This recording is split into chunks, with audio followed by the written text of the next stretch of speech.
Iñaki Gabilondo, buenas tardes. Buenas tardes, Esther. Hace un tiempo usted se declaró empachado y dejó el comentario político diario. De todos los hartazgos posibles, ¿de qué estaba usted más harto? Posiblemente de la sensación de inutilidad. Borges había dicho muchas veces eso de es mejor no hablar cuando las palabras no valen más que el silencio. Es probable que yo a lo largo de toda mi vida haya hablado y las palabras no estuvieran valiendo más que el silencio. Pero yo tenía la impresión de que valían algo más que el silencio. Ya sé que muchísimo más no, pero algo. La sensación de que ya no valía. La sensación de que estábamos, al menos mi argumentación, estaba condenada. Estaba ya atascada en una especie de callejón sin salida y por tanto, pues que no tenía demasiado sentido continuar. Recuerdo que cuando dije que lo iba a dejar, usted me hizo una observación referida a algo que yo dije en el pasado. Me dijo, usted siempre dijo que nunca había que rendirse y esto que hace usted es rendirse. Y no me parece a mí que fuera a rendirse. Yo no creo que cuando alguien está en un callejón sin salida delante de un muro se esté rindiendo porque dé la vuelta y busque otra manera de andar. Me parecía que no se trataba de rendir, más bien me parecía que me hubiera rendido si hubiera continuado en una cosa obcecada de darme con un muro contra la pared. Y que conste que no estoy tratando de explicar lo que yo creo que son las cosas, sino lo que yo creo que me estaba pasando a mí. Por tanto, no pretendo decir que eso es lo que ahora mismo está ocurriendo y que a todos y cada uno de los que trabajan en este oficio les debería estar pasando lo mismo que a mí. No, digo lo que me está pasando a mí. A la gente le pasan las cosas además en los momentos en los que les pasa. Yo tengo 78 años, Esther. Llevo 55 años en esto. Tengo hijos muy mayores y nietas muy mayores ya. Entonces, cuando uno tiene una cierta sensación de que no ve sentido a lo que está haciendo, no le ve mucho camino y se acuerda que tiene 78 años y que ya pues llega a la conclusión de que ya vale, ¿no? Pues ya está, no pasa nada y uno se quita de en medio, cosa que las personas de mi edad llevan haciendo desde hace muchos años, porque yo tengo compañeros de mi edad que están jubilados hace 15 y a nadie les ha preguntado nunca ¿qué haces? ¿Qué te has quitado de en medio? Eso, una cierta sensación de que no tenía demasiado camino, el tipo de argumentación que yo había venido más o menos manejando siempre y que estaba chocando con unas realidades que estaban muy encalladas, habían hecho callo, quiero decir, que ya no tenía mucha posibilidad de ser alteradas desde mi punto de vista, ¿no? Esas argumentaciones normalmente siempre han girado en torno al consenso, al diálogo. ¿Está Sí, España? pero yo lo sitúo más que el consenso en la idea del territorio de lo común. Yo tengo mucho interés en hacer esto y muchas ocasiones lo he explicado, porque a mí me ha acompañado durante toda mi vida una especie de pequeña idea, leyenda, de que yo era un ingenuo que andaba toda la vida suspirando por los consensos. Y no es así. Yo sé que la democracia es un invento que se hizo para gestionar los intereses contrapuestos. Para eso se inventó. No se inventó para que desaparecieran los disensos, no. Se inventó sabiendo que existían intereses legítimos contrapuestos para poder gestionar los tales intereses contrapuestos. De manera que para mí el disenso es el estado natural de la sociedad y de la vida. Por eso la democracia pues, se inventó como herramienta para gestionar ese disenso. Pero en ese universo de disensos, la sociedad ha ido creando territorios comunes, en los cuales se ha consolidado lo que ha venido a llamar el sentido común. ¿Qué es eso que llamamos el sentido común? El sentido común es aquello que se refiere a los territorios que compartimos. Y que aunque en esa sociedad todo sea disenso, hay bolsas de territorios compartidos. Esas bolsas de territorios compartidos afectan a muchas cosas de la vida cotidiana. Por ejemplo, es un territorio compartido que está muy rica una comida rica o pues que visca el Barça o Aupa la Real. Hay territorios compartidos, pero en los territorios de otro plano de lo colectivo también es necesario que existan algunos territorios compartidos. Bueno, mi impresión, por tanto, después de haber matizado que no se trata de que sea yo un candoroso querubín que anda por la vida creyendo que todo se debe resolver por la vía de los consensos, creo que todo se debe gestionar en intereses legítimamente contrapuestos, pero que es peligrosísimo que vayamos teniendo cada día más dificultad en encontrar espacios comunes, espacios para lo común. Porque cuando no hay espacios para lo común, cuando no existe el sentido de lo común, cuando no existe el sentido común, esto se convierte en un manicomio, que es lo que creo que está pasando. Esta sensación manicomial que tenemos está precisamente relacionada con esto, con la inexistencia de territorios comunes. Es dificilísimo encontrar territorios comunes, muy difícil, porque las fuerzas políticas han terminado prácticamente por considerar que forma parte de su papel oponerse por principio al adversario en cualquier circunstancia y con la mayor intensidad posible y con la mayor radicalidad posible. Entonces esto está haciendo un tanto estériles los esfuerzos de muchísima gente que intenta, pero descubre que enseguida se topa, ¡pam!, con ese muro al que yo me refería, y que hace que en cada uno de los grandes asuntos que ahora tenemos sobre la mesa tengamos muchas dificultades para andar, nos pasemos el día dando vueltas y revueltas, rodeo tras rodeo, en un esfuerzo agotador y estéril, porque no hay manera de dar con algún territorio de lo común. Es más, ya se ha sabido, todo el mundo ya lo dice, pues pasa por traición, pasa por cobardía, pasa por pusilanimidad, cualquier intento de aproximación. La teoría de la construcción de puentes, pues ya parece que es el mensaje de los niños de teta. Y todo este tipo de cosas ha ido avanzando en los últimos tiempos, mucho desde mi punto de vista, y se ha llegado a consolidar, casi como un principio de la realidad. Y te pones a mirar hacia atrás, eliges el tema que quieras y lo encuentras como estaba, pero más chamuscado, como estaba, pero más envenenado, como estaba, pero más fatigados los actores, como estaba, pero con menos fe en la sociedad. Y eso es lo que a mí particularmente pues me ha llevado a ese punto de decir, Iñaki tiene 78 años, es la hora de apártate de ahí, dedícate a todo lo demás que hago, porque no para de hacer cosas, no para de hacer cosas, muchísimas cosas. Kapuscinski tituló un libro, Los cínicos no sirven para este oficio. ¿Está usted en riesgo? Sí, bueno, se le ha tomado mucho el pelo a Kapuscinski por eso. Yo incluso tuve ocasión de conocerle a él en Barcelona, estuvimos juntos haciendo alguna cosa en una universidad. Sí, bueno, él estaba permanentemente apoyando toda su visión de las cosas en que el sentido de nuestro trabajo era el otro, el otro.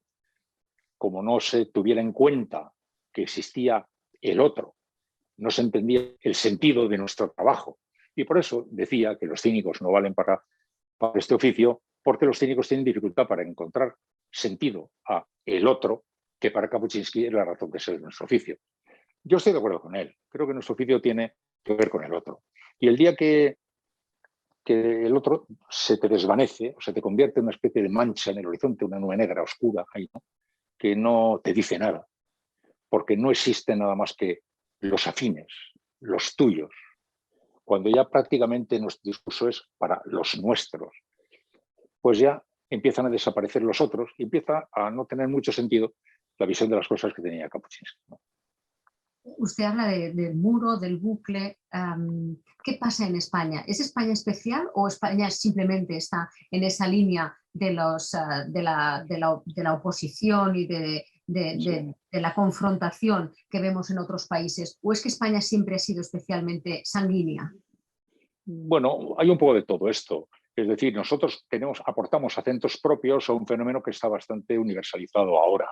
Esta corriente avanza a gran velocidad, la estamos viendo sin parar, y nosotros estamos, como parte del mundo, inmersos en esa sociedad, con nuestros particulares rasgos y con nuestro particular currículum vitae, porque nosotros tenemos muy mal currículum, ¿eh? Tenemos un instinto bastante acreditado, en esto de la confrontación, pues todo lo hemos dicho hasta la saciedad, el famoso cuadro de Goya, los dos enterrados en la rodilla pegándose de bastonazos.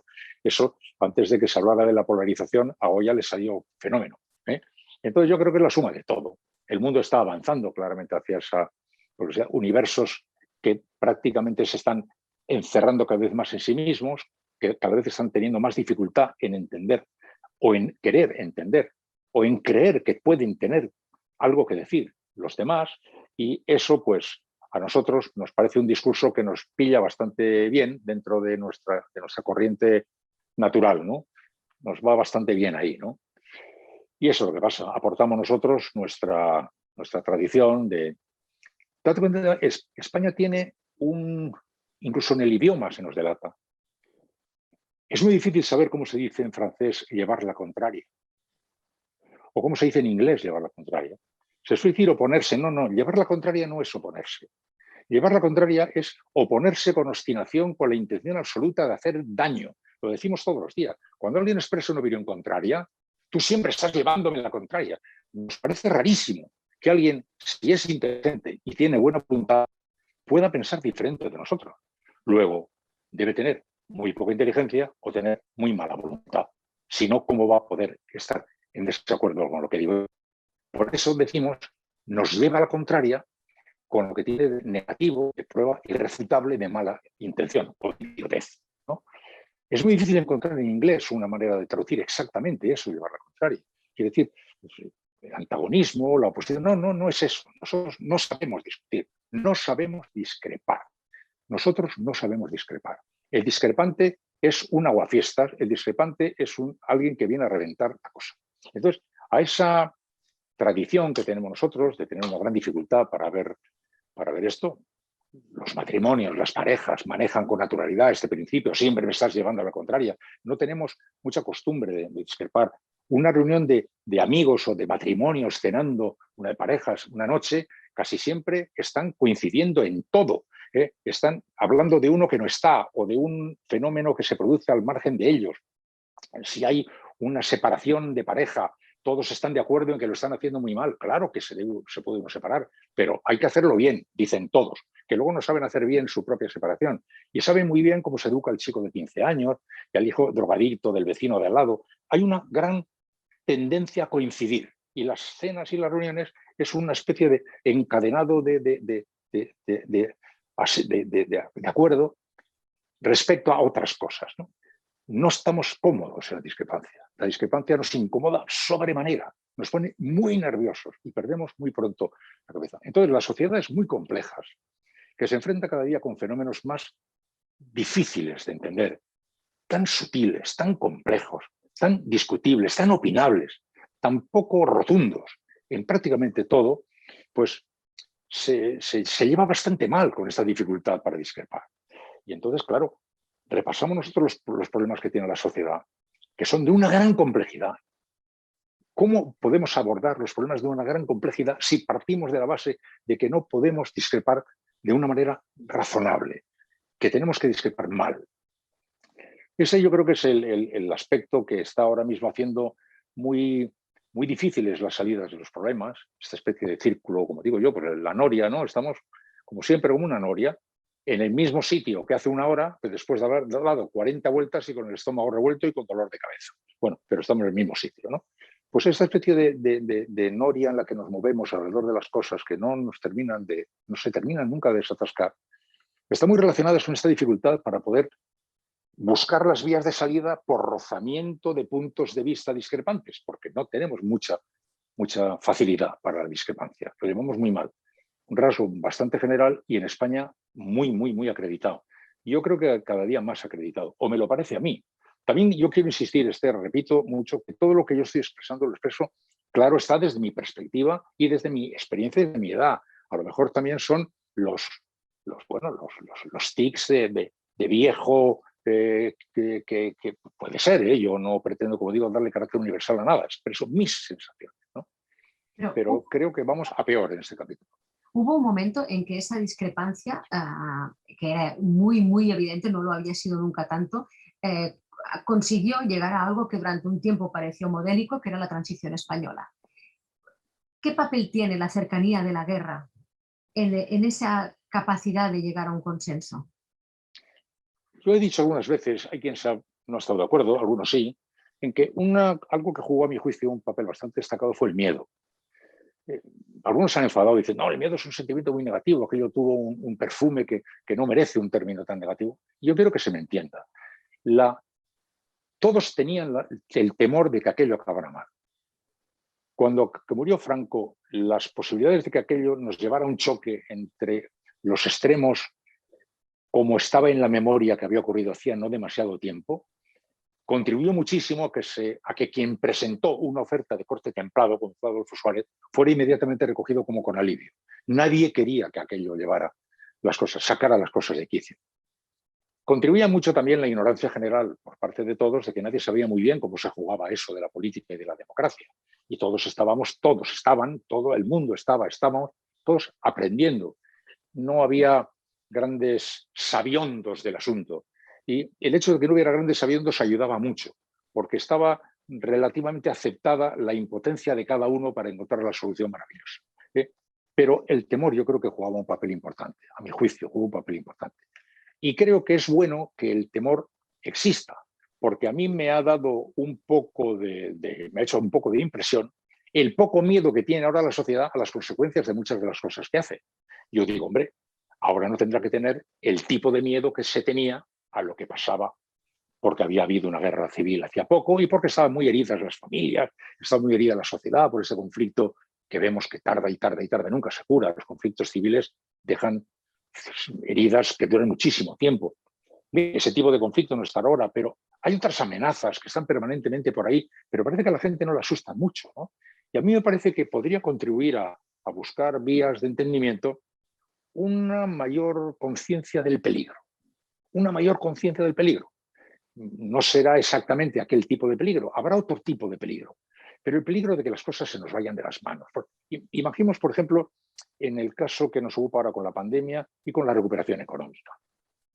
Claro está que sería de desear que ante una emergencia de este calibre y ante una oportunidad como la que se nos brinda con las ayudas europeas, etcétera, se hubieran puesto activadas todas las inteligencias individuales y colectivas para tratar de sacar el mayor provecho a la situación. Por un lado, porque la necesitamos, porque vivimos una situación dramática, y por otro lado, porque se nos brinda una oportunidad que es muy poco frecuente. Sin embargo, eso tampoco está contribuyendo a que se unan los esfuerzos. Ni siquiera para eso se ponen huir los esfuerzos. No se unen para eso y sin embargo se deberían unir, porque debería haber en principio un cierto miedo a perder esa oportunidad y añado, o al riesgo de conflictos sociales, que me sorprende bastante que esté pasando tan inadvertido. Hay quien está tratando de llamar la atención. Leí el otro día una entrevista larga que anticipaba un libro que no he leído, pero que creo que ya ha salido a los kioscos, de Jacques Attali, el francés, en el que hablaba de la amenaza que constituía esa especie de pequeño polvorín social que se puede producir en unas sociedades como estas como consecuencia de la desigualdad colosal que avanza y avanza y avanza y avanza, ¿no? Bueno, ese tipo de cosa debería constituir un factor de precaución social, ¿no? Bueno, si no nos vale la inteligencia para decir lo que debería decirnos la inteligencia es que pongamos en común las cosas para aprovechar este momento o para salir lo mejor parados posibles de este drama económico, para protegernos también socialmente de la amenaza que tenemos, que nos acecha, la amenaza que nos acecha las sociedades desiguales. Siempre se ha dicho que no hay mayor amenaza para la paz que la injusticia. Realmente es un factor inquietante, ¿no? No debería inquietar. Yo por eso creo que en aquel momento jugó un papel, a mi juicio, bastante notable. Este temor a que se volviera a las andadas. Y me parece que es bueno que las sociedades tengan en cuenta otros riesgos siempre cuando vayan a verse en situaciones de emergencia, para poner sobre la mesa con un poquito más de buen juicio las cosas y traten de encontrar esos territorios comunes que yo digo. Porque si vamos a esas situaciones, también cada uno también con su particular militancia activa cerrada, pues iremos perdiendo oportunidades, iremos, pues no sé, resolviendo malamente las cosas, ¿no? El problema del régimen del 78 fue la incapacidad de irse adaptando. Bueno, sería un poquitín largo de contar lo que yo creo, ¿no? Hombre, entonces se hizo lo que se pudo. Yo tengo mucho interés en señalar que siempre se hace solo lo que se puede. También hoy. Y cuando la sociedad hoy mira con tanta severidad aquello que se hizo, me sorprende bastante, porque debe estar comprendiendo ahora mismo lo difícil que es hacer todo, ¿no? Cuando dentro de 30 años miren a los actuales gobernantes con la severidad con que se miran los anteriores, les dirán, oye, ¿y vosotros por qué no hicisteis A, B y C? ¿No eran republicanos? ¿Por qué no hicisteis la república? ¿No erais sociales? ¿Por qué no hicisteis la tal? ¿Por qué no hicisteis esto? Y entonces explicaréis. Bueno, no, date cuenta del contexto, el contexto de la geoestrategia, Europa, país de... Los contextos operan hoy, mañana y ayer. Y entonces operaban unos contextos. Una incultura general, un atraso muy grande, la necesidad imperativa de parecernos a los demás, que lo que queríamos ser como los franceses, los alemanes, los italianos y los belgas, y no vivir en un cuartel como vivíamos nosotros. Ese tipo de juego con la realidad pesante de nuestra propia deformación, 40 años de dictadura. Yo insisto, cuando Franco se murió, yo tenía 33 años y 3 hijos. Era director de una emisora de radio. Era un adulto joven, pero era un hombre adulto. Toda mi vida había estado impregnada por un pensamiento que no nos había dejado circular y que, como decía Sanchakis, que se identifica pronto una dictadura. Es aquella en la que lo que no es obligatorio está prohibido. Y yo me pongo a repasar y es verdad. Prácticamente todo lo que estaba sobre la vida o tenías que hacerlo obligatoriamente o no lo podías hacer. El ámbito de lo discrecional era muy estrecho. Cuando llega la democracia, se amplía el ámbito de lo discrecional. Hay cosas prohibidas, pocas. Hay cosas obligatorias, pocas. Y hay muchas cosas que tú decides si las haces o no. Eso no es algo que se valore hoy porque así se vive. Pero cuando has vivido toda la vida teniendo lo obligatorio o lo prohibido, ocupándolo prácticamente todo, cuando te encuentras ante esa nueva realidad, no sabes muy bien cómo manejarte. Entonces, se opera en aquellas realidades que estaban pues, por el circuito sanguíneo del país y de todos y cada uno de sus habitantes. Hicimos lo que pudimos, se hizo lo que se pudo, como hicieron lo que pudieron nuestros padres y como hicieron lo que pudieron nuestros abuelos. Cometieron los errores que fuera, los otros también. Entonces, el pecado fundamental fue posiblemente la ignorancia en el manejo de la herramienta que tenía una sociedad que además estaba asustada, inexperta y asustada. Y luego, sí, un poco después, yo ya estoy más de acuerdo con esa afirmación respecto al no aprovechamiento de las cosas. Cuando ya he entrado en los 80 y tantos, ya había quedado un poco atrás lo más duro de aquello, entonces hubiera debido probablemente abordarse de otra manera casi todo, ¿no? Pero entonces caímos un poco en el embeleso de lo económico, que es algo también, otro gran descubrimiento para las personas de mi edad. Cuando yo era un chico joven, la economía no importaba, ni muchísimo menos lo que importa ahora. Yo era de una familia muy modesta. No es que importar, cuando yo ya hacía hoy por hoy, la información económica no se daba prácticamente en un programa de grandes públicos. La información de bolsa no se daba. La información de bolsa era una cosa para un grupo pequeño de gente que jugaba en bolsa. La sociedad, la bolsa para la sociedad era como la filatelia, una cosa rarísima que había por ahí, la numismática. Ahora se ha introducido ya en la vida con una enorme naturalidad el universo del dinero. Y no es porque de repente ahora se haya hecho la vida dura, ¿no? La vida ha sido dura siempre. Cuando yo me compré un piso, yo era un periodista de éxito. Ganaba bastante más dinero que la media de mis colegas. Y me compré un piso cuando tenía 40 y tantos años, pagando, después de pedir un crédito, que me dieron al 18% porque era amigo mío el director del banco. O sea, fácil esto no ha sido nunca. Pero eso era así se creía que era la vida.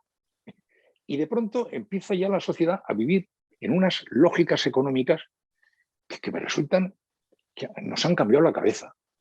Hablamos de miles de millones de euros con una soltura, con una alegría, con una naturalidad. Hasta los programas más populares de los medios de comunicación hablamos de miles de millones de euros. Sí, ha cambiado todo mucho. Por eso digo que cuando llegó el momento en el cual probablemente se hubiera podido centrar todo aquel comienzo de la transición, empezó a jugar un papel muy seductor la serpiente del embeleso financiero, de la prosperidad. Pero como embeleso, porque el afán de la prosperidad es natural.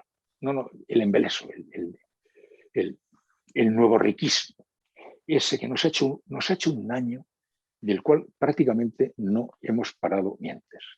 Nos ha hecho un daño tremendo, el mal entendimiento del nuevo riquismo. Pasamos de pobres a nuevos ricos. Sí. Los llamados 15 o 20 años de llamada prosperidad, en los que los chicos dejaban de estudiar para irse a trabajar en cualquier sitio porque ganaban, que teníamos el dinero de hoy, los bancos daban créditos e incluso te llamaban por teléfono para ver si no querías endeudarte algo más y cambiarte de coche, y hasta los chicos de las familias más modestas pues se iban de vacaciones a la República Dominicana, tenían moto y tal. Aquello nos hizo un meneo muy grande en la cabeza. se lo hizo a todo el mundo, pero nosotros es que veníamos de pobre. Nosotros siempre hemos sido pobres.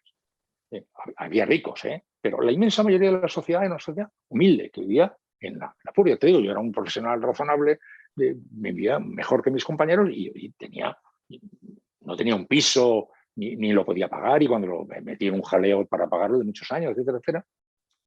Pero de pronto la sociedad cayó embriagada, en una embriaguez. Y no se hablaba de otra cosa. Yo decía, el himno nacional español es el de la especulación.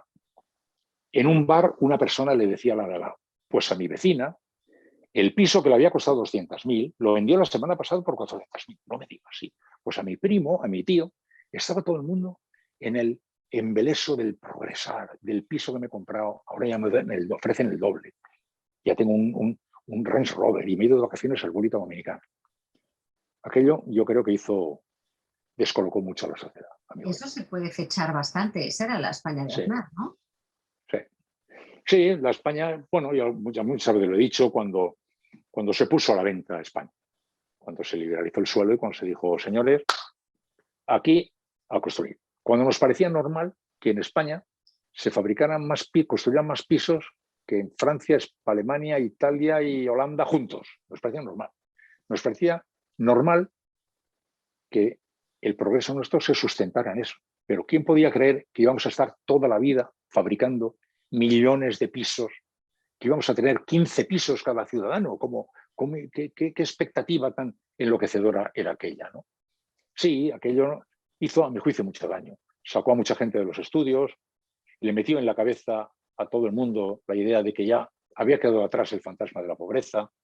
Las familias que habían vivido y tenían en su memoria, los padres y los abuelos, pues con apuros, en unas casas que no tenían cuarto de baño, y la abuela pues haciendo tal y haciendo con la máquina de coser, y la memoria de los pueblos, y todos tenían los pueblos. Esa especie de mentalidad fue sustituida por otra que estaba cogida por los pelos, porque evidentemente aquella prosperidad era falsa. Era falsa como era evidente. O sea, no era posible imaginar que se pudiera sostener ese país por este procedimiento, ¿no? Construyendo toda la costa, construyendo todo el litoral, vendiendo pisos y pisos y pisos y pisos. Y aquello nos hizo, a mi juicio, muchísimo daño. Yo creo que esa es una etapa que llamamos de prosperidad que no ha sido suficientemente bien reflexionada en el efecto psicológico que produjo en la sociedad y en los ciudadanos, y en el descoloque que nos produjo, y por tanto en el pavoroso cañonazo que significó el fin de ese sueño. Cuando de repente se recordó cuál era la realidad, cuando la clase media alta se convirtió en clase media, la clase media baja, la clase media baja en clase baja.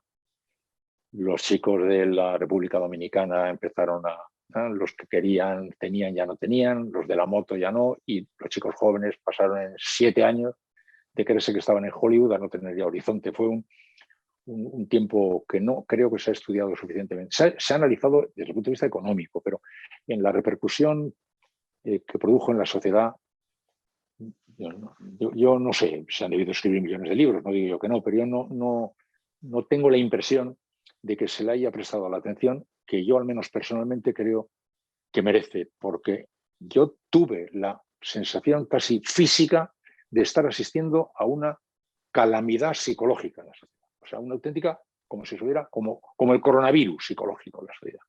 ¡Pum! Que se quedó la gente como alucinada. Pero ya no estamos a salvo. No. Pero y entonces, pero siempre habíamos dicho que si la cosa viene mal, ahora ya tenemos el piso. Esa alucinación que se produjo en las grandes capas medias y media baja de la sociedad hizo un daño imponente, a mi juicio. Un daño, me parece a mí. ¿En las relaciones con Cataluña, cuándo se fastidiaron las cosas, o es que nunca se pusieron realmente las bases para solucionarlas? No sé, desde luego viene de lejos, viene muy de lejos, pero que se estaba llevando el asunto al terreno del conflicto, pues se veía con mucha claridad desde el año 2004, 2005, no sé, cuando ya empezó a ser clamoroso, pues, con la sentencia del Constitucional, ¿no? 2010, las campañas del Partido Popular por Cataluña pidiendo votos, aquellas cosas, las campañas contra los catalanes, en fin, que la cosa se estaba enredando muchísimo, era algo evidente. Y yo me pasé bastantes años de mi vida observando con estupor la pasividad con la que estaba asistiéndose a un fenómeno que era como cuando se sube la leche de la marmita y que ves que va creciendo, calcular que va a desbordar no es muy difícil. No sé si va a tardar un poco más o menos, pero se desborda seguro. Pues sí, hubo bastante tiempo en el cual se veía que aquello iba saliéndose de quicio, sacándose de quicio, y bueno, con un montón de elementos de todo tipo que podrían dar lugar a análisis de 8.000 aspectos, como se han hecho ya, pero que a mí me estaba aturdiendo que no estuviera produciendo una respuesta por parte de la política española. O sea, yo estaba sorprendido, no ya el gobierno solo, no, el gobierno y la oposición, todo, y el Parlamento, o sea, todo. O sea, que la política española no tuviera una respuesta para parecer, perdón, un momento, señores, vengan, un momento, vamos a ver, que tenemos un problema, me parece, ¿no? A ver, ustedes tienen, parece, un plan o están medio construyéndolo, vamos a hablar, porque nosotros tenemos que construir también un plan, vamos a poner, me llamó muchísimo siempre la atención eso. Pero para entonces ya había perdido yo la esperanza de que se pudiera operar de una manera compartida en la política española. Yo hacía tiempo que me daba cuenta que ya cada uno era cada uno y lo que pudiera ser reprochado sería reprochado de la oposición al gobierno, del gobierno a la oposición, o de este partido a otro partido, pero que no iban a ver más o menos colectivamente todos como un problema que estaba observándose dentro de la geografía del Estado español. Yo ya me estaba temiendo que eso iba a ocurrir y lo veía y se lo dije a algunos políticos. Le decía yo, es que ya no os metéis mucho con que el gobierno del PP está mirando a las musarañas, pero ¿y qué está haciendo la oposición? Está mirando a las mismas musarañas. Yo no os veo nada espabilados ante ese fenómeno, ¿no? En fin, no sé, yo creo que venía viéndose hacía mucho tiempo que aquello estaba cambiando, que la generación siguiente a la generación de Jordi Pujol ya venía con otro pensamiento respecto a las cosas, que el estatut estaba ya agotado o agotándose. A mí Pascual Maragall me lo dijo, vamos, me acuerdo como si fuera hoy, y eso lo he dicho muchas veces, pero lo digo otra vez, ¿no? El reproche aquel que se le hacía a Pascual de que había metido la mano en el estatut sin necesidad ninguna, solo para enredar y que luego es el culpable del cisco que se montó posteriormente, pues yo soy testigo de que a mí Pascual Maragall me dijo, este estatut ya no va a poder valer, vamos a tener que hacer algo porque esto ya no va a poder valer. Y una de las experiencias más intensas que tengo yo a esos efectos fue que estando yo en Barcelona, un día que había a entrevistar a Maragall, después de lo que me dijo Maragall, me quedé unos días en Barcelona. Y en esos días en Barcelona estuve hablando con mucha gente, con Carlos Rovira, con Zaragoza, con gente de otros sitios, los sindicatos de la patronal. Y vine muy impresionado del acuerdo tan unánime que había en que había que cambiar el estado de cosas. El asunto era básicamente económico, ¿no? Por la necesidad de que el asunto económicamente ya no puede dar más de sí, el estatuto ya no da más de sí, tiene que hacer algo. Me impresionó la unanimidad. Lo mismo que los Rovira, que la patronal, que los sindicatos, que el Zaragoza, que todo. Y llegué a Madrid, se lo dije a los jefes en la sede. Dije, oye, me parece que no os estáis dando cuenta, o no nos estamos dando cuenta, de que en Cataluña hay una unanimidad extraordinaria respecto a lo vacío que se ha quedado ya el actual statu quo, al menos desde el punto de vista de la economía. Y eso no solo queda ahí, se extiende, ¿no? Pero la unanimidad respecto al agotamiento del statu quo económico me pareció sorprendente. Yo no había visto nunca una unanimidad tan grande desde los pactos de la Moncloa. Estaban todos de acuerdo. Y al llegar a Madrid lo comentaba y decía, no estamos leyendo correctamente lo que pasa allí. O sea, yo creo que venía estropeándose desde hacía tiempo. Hubo muchos elementos que no estaban siendo considerados y aunque fuera ese aspecto, específicamente ese aspecto del económico, que se hubiera debido dar lugar a una aproximación que hubiera podido ser en aquel momento muy específica, muy técnica y muy económica, hubiera podido probablemente colocar las cosas en una determinada dirección, porque era inocultable que allí había una conciencia de fin de statu quo, de fin que había perdido valor, ya que ya no servía, o que estaba a punto de no servir, para ser más preciso, ¿no? Sí, la herramienta de todo, sí.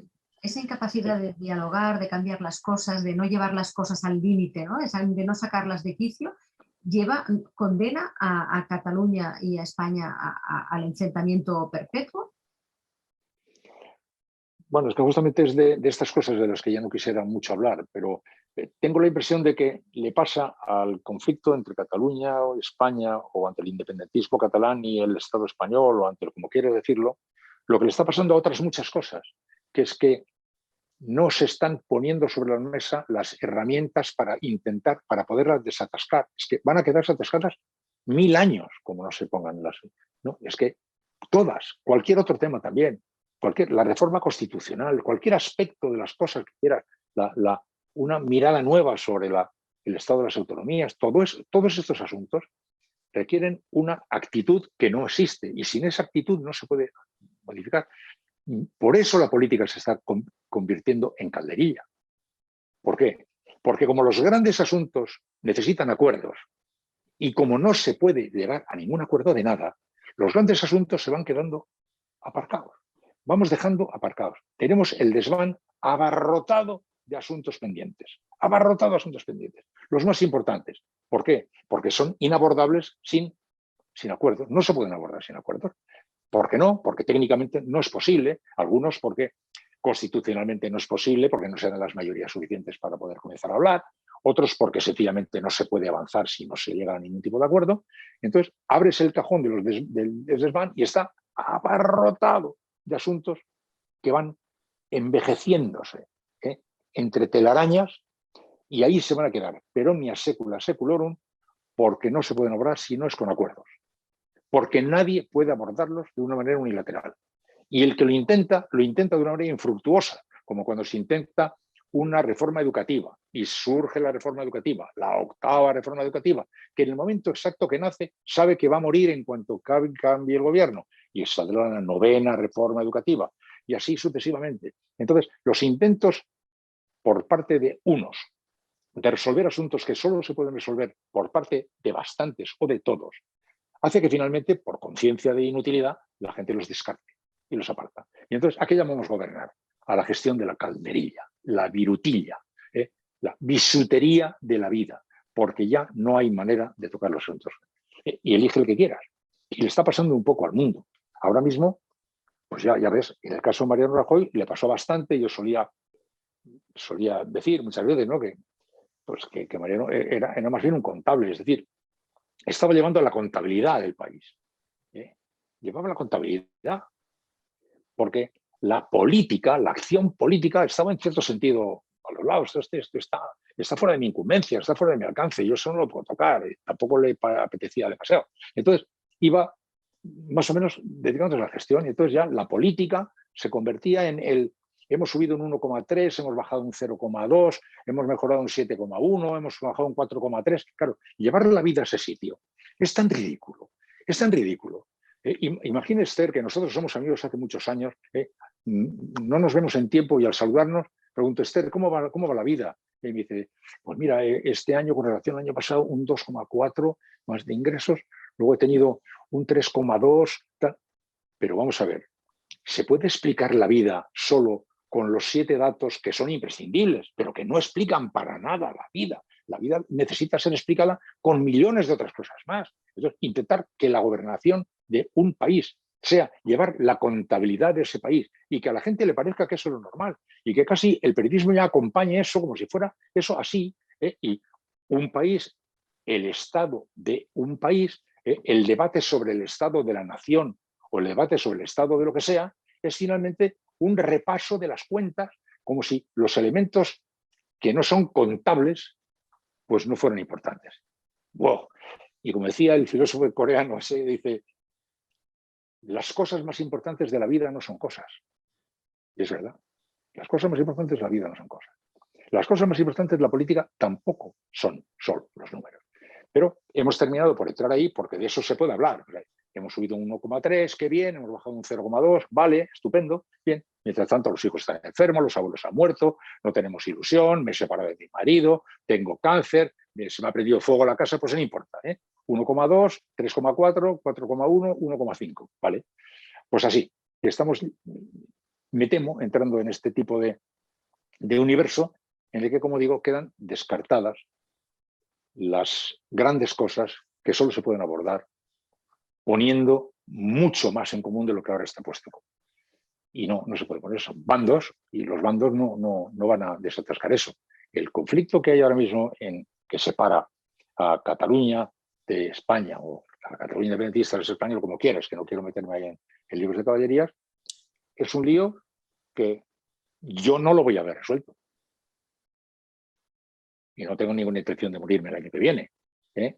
Pero no, eso no sé muy bien cómo se puede resolver, por otro lado, porque hay posiciones que están claramente en antagonismo. Pero colocarlo de una manera razonable en el territorio de lo... no, más probable me parece que se termine enquistando, más que encajando. Encajando de la manera que sea. Encajándolo en el terreno. Yo no lo veo ahora muy... no lo sé, posiblemente será y mis luces son las que son. A lo mejor yo soy muy corto de luces, pero yo ahora mismo no veo muy bien cómo podría encajarse, ¿no? No sé, no veo muy bien. ¿Qué responsabilidad tiene el periodismo español en este escenario que dibuja de griterío, de falta de responsabilidad política? ¿Qué responsabilidad tiene el propio periodismo? Hombre, yo creo que mucha, ¿no? En todas estas cosas que a mí me parece que están fuera un poco de quicio, pues las razones son muchas, las causas son muchas y las responsabilidades son muchas. Y nadie tiene toda la responsabilidad, ni nadie puede sentirse eximido de la responsabilidad. A este país le encanta buscar responsabilidades específicas que prácticamente liberen a los demás, ¿no? O sea, lo mismo decidimos que la sociedad es inocente menos los políticos, que son todos corruptos. Entonces aquí nadie es corrupto más que los políticos, es una especie de homenaje que se da a la sociedad a sí misma, a 43 millones de inocentes. Que pagan en negro. Entregan la cosa a los políticos y ellos, ya en la sociedad ya no hay dinero negro, ya no hay trampa, nada. Los políticos, muy bien. Lo mismo que eso, pues lo mismo que cuando después de la hecatombe del crack del 2008, pues que se viene a pique todo, pues resulta que la sociedad decide que eso es porque está Zapatero, bueno, vale, no porque esté viendo una catástrofe mundial que ha puesto al descubierto la fragilidad de nuestro presunto progreso material, no, es que está Zapatero. Bueno, yo pienso que si me está Zapatero, hubiera estado el guerrero del antifaz o el presidente del que sea, hubiera pasado algo bastante parecido. A lo mejor no en algunas cosas, pero en líneas generales, ¿no? Entonces, esa afición a simplificar y a creer que la culpa la tiene tal, ahora ya sabemos que la culpa la tienen los fascistas y los comunistas. Sánchez, el otro, son simplezas. Está muy, muy repartida. Y entre el reparto, claro está que ocupa un lugar destacado en nuestro oficio, y todos nosotros. El periodismo, evidentemente, porque en el juego de cainismo que estamos denunciando, de esta polarización extrema, de regalización, pues hombre, en algunos casos algún periodismo actúa como brigadas activas, ¿no? de la pelea. Entonces, sería bastante difícil negar eso, ¿no? Eso es evidente, ¿no? Hay quien está actuando así. Y por otra parte, está actuando con carácter bastante general casi todo el periodismo cuando participa de la ceremonia de la simplificación. Es que es mucho más bonito considerar que es un pusilánime o un cuitado el que intenta buscar algunas aproximaciones, porque lo bravío, lo verdaderamente glorioso, lo legionario, es defender una posición pues como un caballero cristiano, ¿no? Eso es lo que hay que hacer, de verdad. Y el que no sea así, pues es un gallina y es un poquita cosa. Sin embargo, solamente por el camino del poquitacosismo se va a poder llegar a la solución de las cosas. Pues tenemos que elegir y hemos elegido. Hemos elegido que lo que funciona es el macho alfa o hembra alfa, y ya está. En el periodismo también tenemos el machoalfismo y el parafismo, y claro está que está jugando un papel. Y luego contribuye también el cuerpo de casa, con carácter general, que ha concedido a esa especie de discurso que llama traición a cualquier intento de pacto, que llama claudicación a cualquier cesión, que llama pusilanimidad a cualquier invocación al diálogo o la concordia, a la conversación. Por la palabra diálogo, a Gemma Nierga casi la lapidan. Por la palabra diálogo, a algunos nos han andado persiguiendo a laterillazos por las calles. Por la palabra consenso, ya ni te digo. ¿Sabes? Es curioso. Y sin embargo, solamente por esos caminos se pueden encontrar algunas vías de salida. Por los puentes volados, no. Entonces, el periodismo, claro está que sí. El periodismo, además, que en parte ha estado jugando de una manera un poco institucional a esto, como consecuencia indeseada de la crisis económica. El periodismo, como consecuencia de las nuevas tecnologías y la globalización, etcétera, etcétera, la crisis, etcétera, pues entró en situación de financiera de hecatombe, ¿no? En la situación financiera de hecatombe, pues se ha lanzado a buscar los caminos más cortos que conduzcan al lector, al espectador, los atajos, los caminos, los likes, los me gustan, buscar los caminos más rápidos. Siempre el titular más aparatoso, la cosa más estrepitosa, la búsqueda más rápida del camino. Por ahí ha contribuido también algunos, los activistas del militarismo periodístico, por un lado, y los demás porque, como consecuencia de la propia desesperación financiera, pues se han tirado también al capítulo de la simplificación, lo más directo, lo que más impacte, lo que más entre por los ojos y lo que más guste y lo más fuerte. Entonces, esto son todo corrientes que se van empujando unas a otras para sacar las cosas de quicio, sacarlas de las vías. Están descarriladas muchas cosas. Están los vagones fuera de las vías. Están los vagones fuera de las vías, ¿no? Y para meterlos en las vías hace falta muchos brazos para ponerlos en las vías, ¿no? Yo al periodismo le concedo, por tanto, esa importancia. Por un lado, los activistas verdaderamente militantes. Por otro lado, el periodismo desesperado, que está aceptando con la máxima naturalidad un juego de radicalizaciones para tratar de llegar lo más rápido posible a la búsqueda del cliente que que desesperadamente se necesita, ¿no? El suicidio fue cuando, ante los cambios tecnológicos tan acelerados, el periodismo o un tipo de periodismo decidió que se podía dar gratis el trabajo del periodista. Sí, ese es un error grande, una ingenuidad. Bueno, hubo un momento en que hubo mucha ingenuidad, ¿no? Había un pensamiento por ahí que decía que Internet había nacido para ser el territorio de la libertad, el campo de la libertad, y cualquiera que se osara decir algo en contra, pues tenía que aguantar el chorreo. Yo he sido, naturalmente, en 50.000 coloquios en los que he participado, también entonces, cuando he venido a defender la idea de perdonad, hermanos, pero sois una panda de ingenuos, de chupete, si os creéis que esto va a ser posible. Así, Internet es al mismo tiempo el escenario de la máxima oportunidad de libertad que ha habido en el tiempo histórico, y por otro lado también el escenario donde se libra la mayor batalla por el poder, que ahora es la batalla por Big Data, la batalla por el poder más grande y encarnizado que se ha conocido en los tiempos de la historia. Es por un lado un enemigo de la libertad y un apóstol de la libertad que libra un pulso extraordinario, feroz. Yo le he dedicado bastante tiempo a este asunto en entrevistas que he hecho por el mundo entero, y hace poco también a muchos, y últimamente, porque ya te Susanna Zuboff, con la que he hablado varias veces, y que está tal, o Harari, con el que también he hablado, están todos advirtiendo del combate que está librándose ahí. Bueno, en la época esa del candor celestial, de todo muy gratis, pues sí, hubo quien dijo, venga, todo, estupendo. No, y no es así, que va, no es para nada así. Al contrario, el periodismo no está entendiendo que si quiere salvarse económicamente va a tener que invertir mucho dinero. Eso le cuesta muchísimo meterse en la cabeza. Pero está convencido de que como no le llega, lo que tiene que hacer es cortar y cortar y cortar y cortar. Y están demostrando que para poder llegar más lejos hay que invertir mucho. Yo he estado en Estados Unidos, yo he estado en Estados Unidos en Washington Post.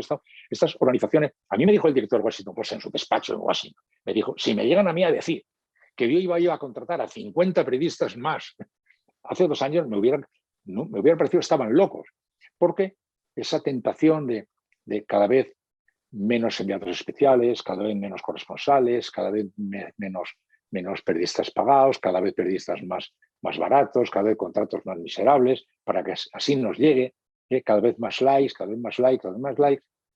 Es un intento verdaderamente colegial de salir adelante.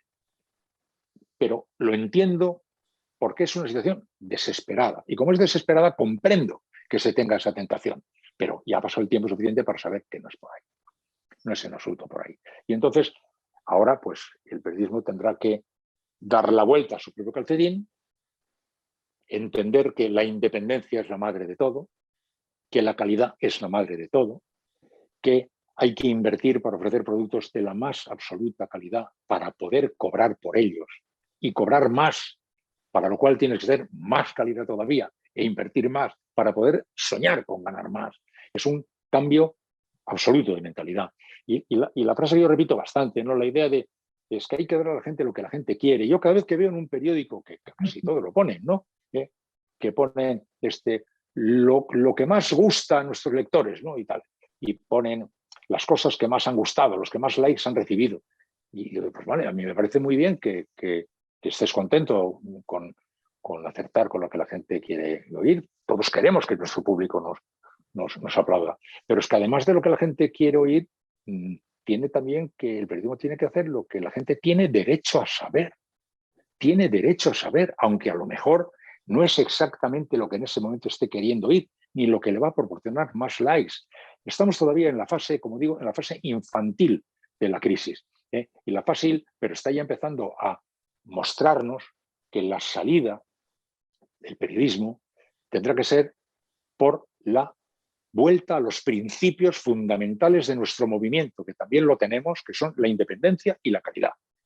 La calidad con el periodismo mejor hecho, solvente al máximo, de una credibilidad superlativa, independiente de verdad, y dejando de decir las tonterías, que yo he tenido que decirlo mucho a mis colegas del viejo periodismo, porque el viejo periodismo un día decidió que se llamaba periodismo de calidad, ¿no? Entonces decidió que el periodismo nuevo, lo que venía a través de las nuevas tecnologías, era el periodismo insolvente.